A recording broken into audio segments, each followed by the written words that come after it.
partie des bonnes surprises. C'est clair. Des bonnes surprises de avec la Guinée équatoriale. Il a montré qui est arrivé dans un groupe qui était aussi un groupe de la mort. Donc la chance à sauver au plus audacieux. Voilà, ils ont réussi à être encore vivants à la fin et ça a tourné pour eux. On a peur avec ces équipes-là qui passent toujours. Si le prochain match, ils gagnent au pénalty, etc., la Zambie a été championne comme ça. Il faut se poser des questions. Burkina Faso qui ont été finalistes. C'est clair. Donc on passe au débat de la semaine avec le forfait officiel de Slimani. Est-ce que c'est un coup dur pour l'équipe nationale? On passe au sujet qui nous a été concocté par Abdelatif Azibi et on revient pour en débattre avec nos invités.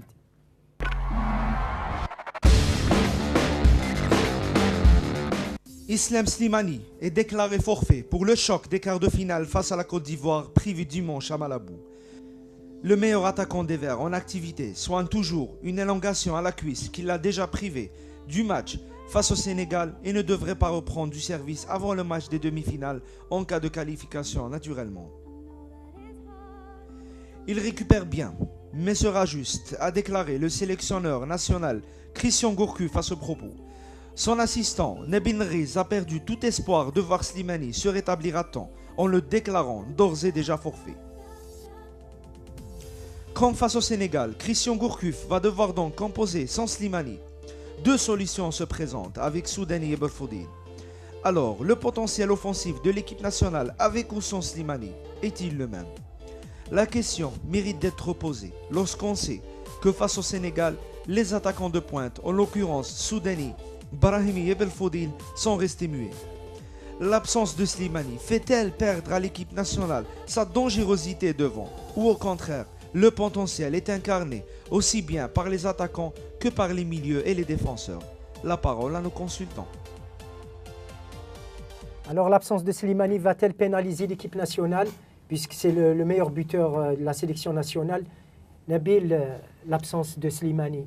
C'est clair que de se passer du meilleur buteur de l'équipe nationale, c'est pénalisant. Il a inscrit déjà 14 buts. Bien sûr, c'est pénalisant par rapport à notre effectif. Maintenant, dans l'11 de départ, moi j'ai bien aimé Soudani quand le coach l'a titularisé. Il a quand même apporté satisfaction, même si physiquement il a eu un peu de mal en deuxième mi-temps, mais il a fait un match tout à fait honorable.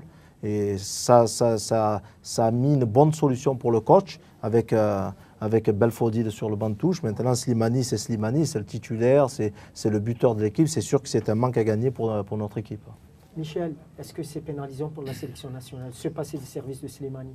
Surtout pour un match comme... Slimani, c'est le profil d'attaquant et d'avant-centre qui a été validé maintenant par le football dit moderne.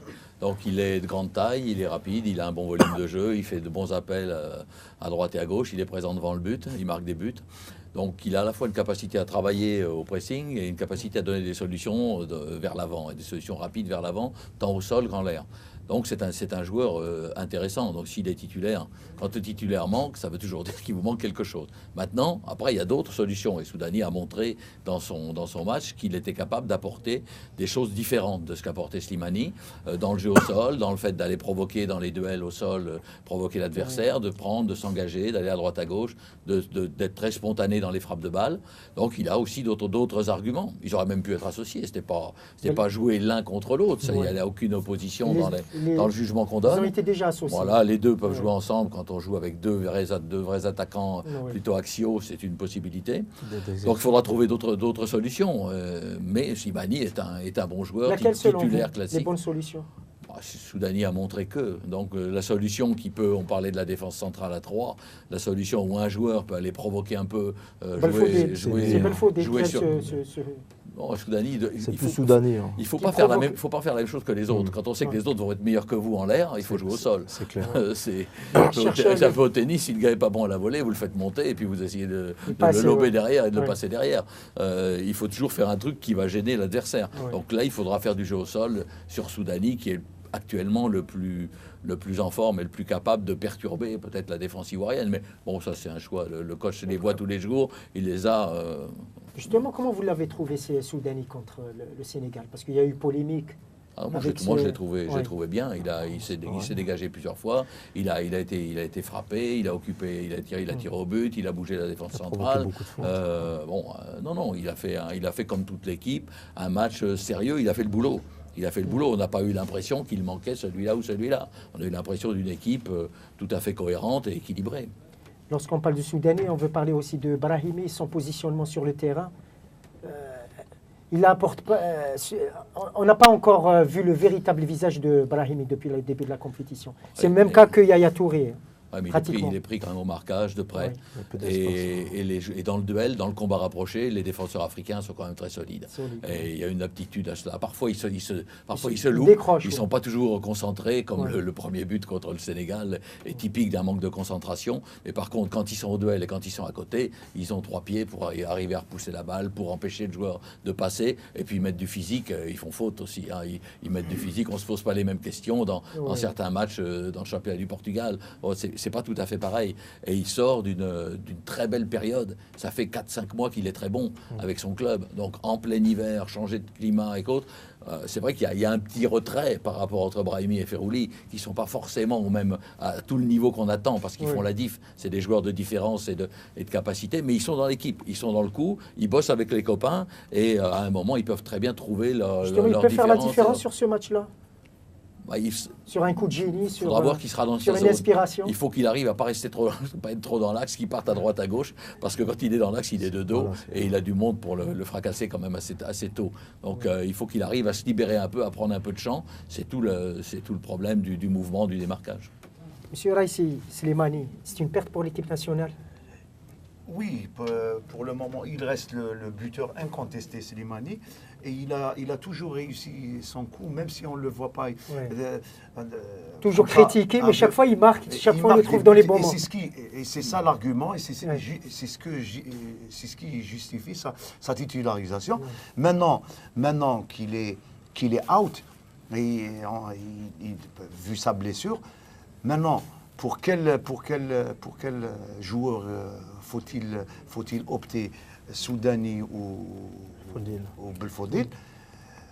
Tout d'abord, au vu du dernier match contre le Sénégal, il a fait un travail immense. Et d'ailleurs, il a fait une partie époustouflante. Et là, on a vu qu'il était atténué en fin de partie à sa sortie. Maintenant, je dirais, si on opte pour... C'est un point de vue personnel. Commencer avec Soudani.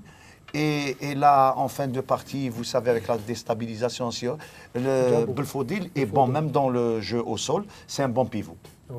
Nabil, justement, on parle de Slimani avec ses 14 buts, mais Soudani aussi, il présente des statistiques tout aussi ahurissantes. Il a marqué, je crois, 12 buts en sélection nationale.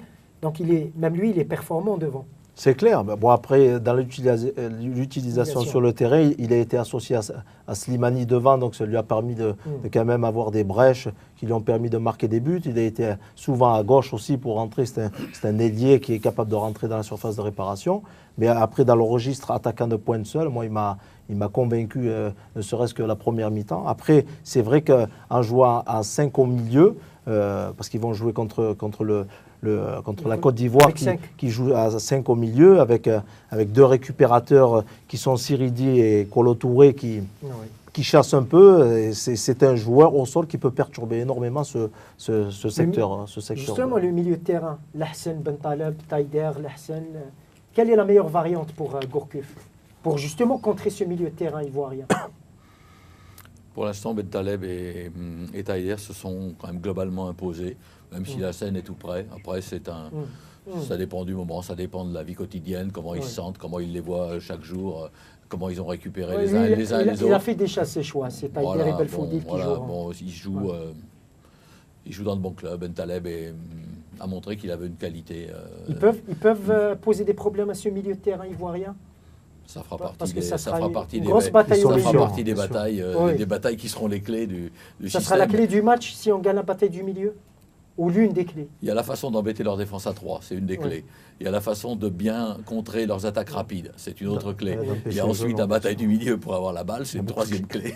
Et puis on peut en mettre quelques-unes en plus, les balles arrêtées, quelques autres petits détails qui vont venir. Voilà, c'est là que ça va se jouer. Ça fait partie, l'équilibre du milieu, ça fait partie des enjeux du match. On parle de Soudani, Djabou dans tout ça. Toujours on attend l'entrée de... je voudrais pas faire de mauvais Oui. esprits, mais il lui pèse un peu le fait de ne pas être en Europe. Ouais. C'est Slimani et Soudani.